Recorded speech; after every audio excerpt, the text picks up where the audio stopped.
there. I am sitting here with Michael and Duncan of Newsboys. Hello, gentlemen. Thank you for joining me today. Good day. Great to be here. So let's start from the beginning. Talk to me about a little bit about your history and how you guys got here today for people who may not be that familiar with who you guys are. Recent history. Well, the extended history is that we got together back in the 80s. We started off in this little town in Australia on this area of the coast called the Sunshine Coast. So it's very much kind of like Miami, that kind of vibe. So we kind of grew up surfing every day, but we love playing music. And a group of us got together and we just started thrashing out just like any band starts. We just started thrashing out actually in a garage. And driving the neighbours nuts. I mean, we were so dirt poor back then. We used, those egg crates, the old cardboard egg crates that used to use yes. 24 eggs in it. We used to use that as insulation. Oh, wow. I don't know where we got them, but we got a couple of hundreds of those and we put them up all around. It was so bad, but it was fun. I would look back on those days with a lot of great memories because we had nothing to lose, and then we spent a few years kind of thrashing around Australia, and then I think it was maybe '89, we came to America for the first time and just blew our minds at just how big everything was here. And I mean, back in those days, there was Cadillacs driving around bigger than the house we grew up in. And actually the first time, segueing to Mike, the first time we actually hooked up with Mike, in his very heady days of DC Talk, and Yes, right. we kept this relationship going through all these years. And, Never knowing it would end up here. I know, it's the craziest thing. Yeah. I mean, we were kind of competitors in a way there for a while. We kind of loved each other and loved what each other did, but we were kind of Very competitive. Very competitive. But the great thing is, when we gave Mike the call, we knew he could do the job. We knew he'd be amazing at it. But more than that, he was a good mate, And and I think for us, we're a band. It's all about family for us. I mean, we, I go back home. I'm calling Mike every day. I call my manager just about every day. But it's not about work. It's just to shoot the breeze. And the great thing with Mike is he was one of those guys who was always in our in crowd. He's always a part of that. So he came along, and it's been this incredible transformation of. I mean, it could have been a catastrophe. It could have been horrid, but it's just been the most blessed transformation or transition between Peter and Mike. So Don't you think I was always in the circle of trust? He was. He was always in the Circle of circle of trust. Always. Mike was Like always Meet the there. Parents? One of the best movies The ever. circle of trust? Well, we'd have parties. Mike would always be there. You know what I mean? He was always a part of we thought part of our crew, and it was a very natural thing for us was to ask him to be part of Newsboys. So, Michael, how has it been for you being with the ever-famous DC Talk and now being with Newsboys? The lesser famous Newsboys. No, put it this way. I've been, at least in our little industry, I've gotten to be a part of both, probably the two biggest bands in our industry, both A-Leaguers, the Newsboys and DC Talk. And I was elated. I got the call. I thought, man, let me think about this for a while, because I was working with Clive Davis on my project Loveology, my first pop project called Loveology. Clive Davis and Ben Moody from Evanescence, the producer. And the boys called, and I was like, man, I really want to do this, guys, but I really got a pretty cool thing going over here, too. Thought about it. So we beat him into submission. We said, Mike, come on, us. Slave driven. Yeah. They drove me, yes. Yeah. And I really thought about it. I thought, you know what, it makes sense. Let me try it out. I tried it out, and guys, 50 shows later, 60 shows later, haven't looked back. It's been amazing. That's great. It's been amazing. The best decision I've ever made in my whole life. Great. Well, we're very glad that you did. Yeah. A lot of people are. Good. And speaking of people who are very happy that you're with the group, your fans, you guys have a tremendous, huge, massive following. We did. Talk to me about how you're able to relate with them, how you give back to them, what your concerts are like. I think Crazy mayhemic concerts. The shows are crazy. I think, I've been here since the beginning just about, and after all this time, it's so encouraging for me. There's this freshness and there's this buzz going on around Newsboys right now that I haven't seen for a while. We were at the top of our game. We were very comfortable, paying our mortgages. You know what I mean? We were doing all that kind of stuff. It's a big deal, pay mortgages. Pay the mortgage. But, a few mortgages, according to you. Yeah, a few. A few houses,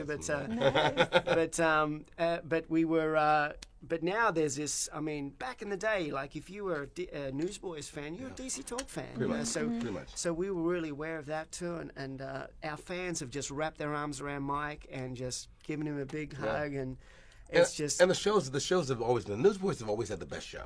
Period. I'll get it to me. What do you think makes it different than anyone else's show? It's just this element of surprise every night. There's a regalness to it, but still it's rock and roll. And there's this thing that and of course I've been a part of great shows. DC Talk. We weren't no junk. You know, we ain't no junk. We don't. You know, but these guys were meat and potatoes, and they were cheesecake too. You know, it's like they were the and they were the topping. They were the topping on top of the cheesecake. You're making me hungry. I think I think we've been a band like back in the day. We had no songs, right? So we knew back in Australia growing up there was no Christian music industry. It was just whether you were good or not, and we were a team, man. I mean, we went out there to win, and I mean, if we were good, we got a few hand claps. If we were bad, we got a beer bottle in the head. So that built this kind of backbone in us that I think we still got today in the band. It's like every night we get together. I mean, we're a team going out. And we want to win. It'd be so easy to say, okay, breakfast. Yeah, they're going to clap. They're going to do that. Shot. Yeah, they're going to do that. They're going to do that. But no, I think. The great thing about this transition is I'm probably more hungry than ever. I'm probably more focused and more excited about this thing than ever going forward here. I mean, I want to win every night. That's wonderful. So let's get a little personal and speak about your faith. How do you feel like your faith drives your music? You touched on it a little bit. Well, I think it does. I think we were just talking to another gentleman earlier today on another interview, and it was like... you know, what are the pressures? Do you feel like, have you ever changed your music to, you know, to have more mainstream success or do this? And it's like, you know, to us that'd be a sellout because that's not what's in us.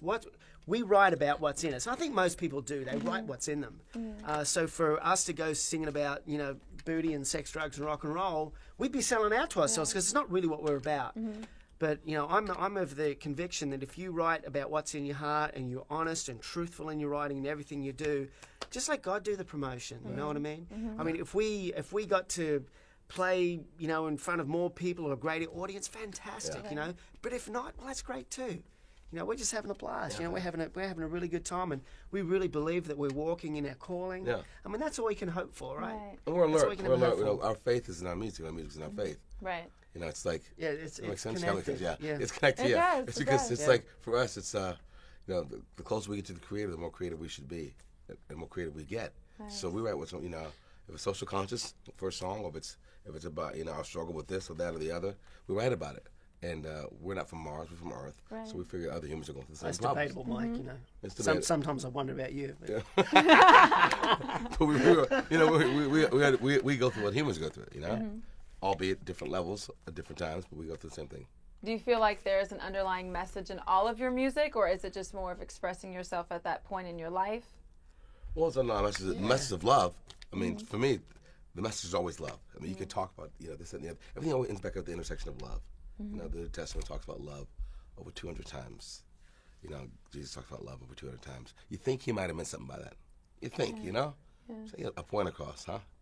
Sounds good to me. To me, it's like, you know, it's just that it didn't work because nobody puts it to action, you know? For God so loved the world that he gave, you have to do something about it to make it work. How do you feel your most recent album compares to your older ones? Is there a different theme to it since it's been a little bit of time? You know what? That's a record we worked on for a long time. We were in the studio for it took us about 3 years to get that one out. And after the success of the Go record, which was the record before that, we kind of knew it had to be great. We just knew that was a very successful record. It was a great pop anthem record because, you know, we really are fans of 3-minute pop songs. You know, we just love. I love that. Just give it to me. Give me the verse, chorus, boom, outro's done. Next, you know, we love that. But I think, you know, this one, I think it's a special one. It's I think it's probably one of our most honest records we've ever recorded. I think it's. You know, we talk about some stuff in this one that we've never really talked about before. So, and you know, I think it's. I think it was almost, you know, thinking about the title of "In the Hands of God" and then Peter moving on here. I think it's. I just think about that whole scenario as kind of very looking back on it now. It was kind of very, you know, providential. It's like we didn't know it at the time, but even But all that's what happened. All this transpired. Yeah, I So mean, then we we're going wrote back now, we wrote a song, called "That's the Way We Roll," which is really like the band's history over the last. It's like our AC/DC version of,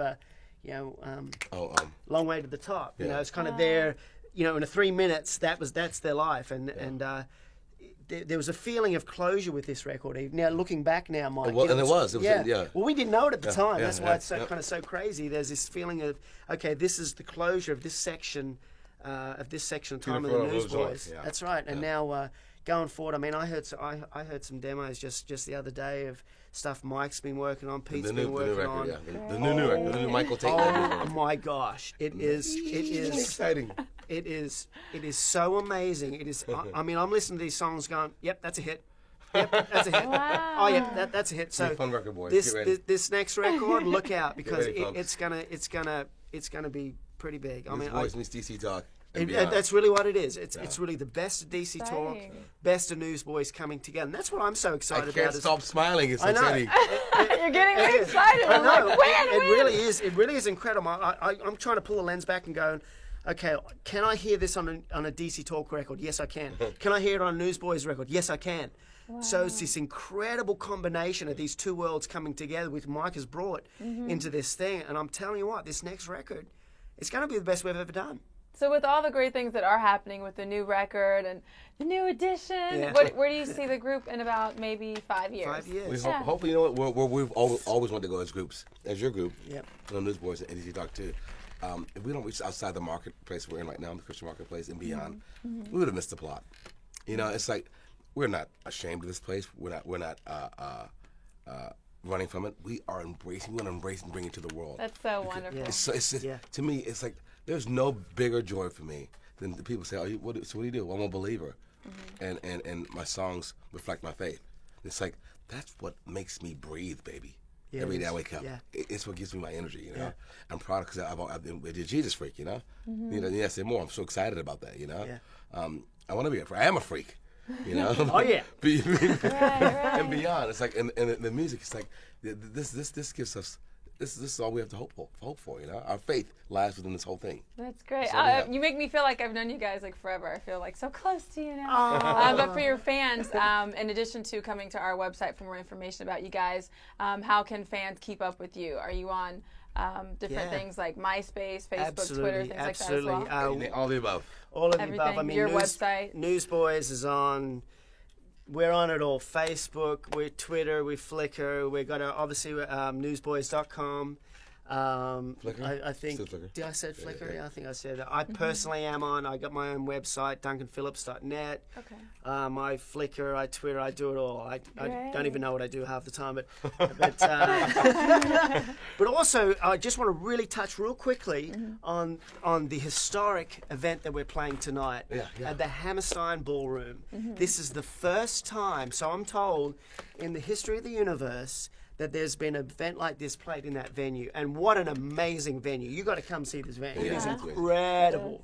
I mean, one of the most beautiful venues I think I've ever played in.